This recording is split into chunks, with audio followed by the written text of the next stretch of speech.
ہلکا سا جو نوجوان اگر پہلی مرتبہ سن رہے ہیں حضور علیہ السلام کو کتنا ستایا گیا، تو ان کو ایک اندازہ ہو جائے کہ حضور علیہ السلام کے کپڑے تک پھاڑے گئے.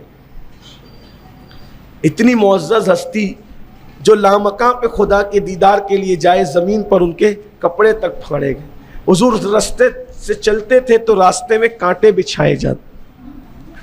حضور علیہ السلام راستے سے چلتے تھے تو حضور پہ پتھر مارے جاتے.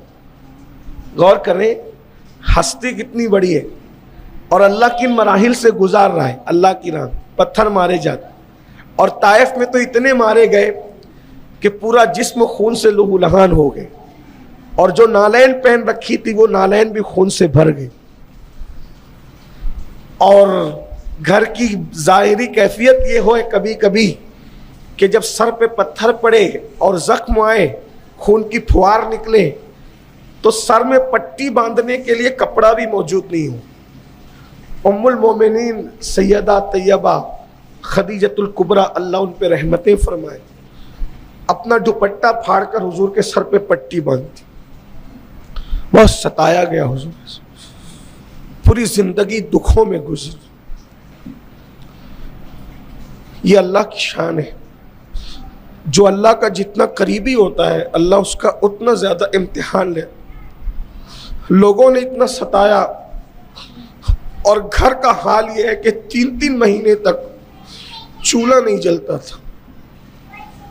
حالانکہ پیسہ دولت بہت آتی تھی، ایسا نہیں کہ کاروبار نہیں تھا، مال بہت آتا تھا، لیکن صبح آتا تھا اور شام تک سب تقسیم کر دیتے تھے.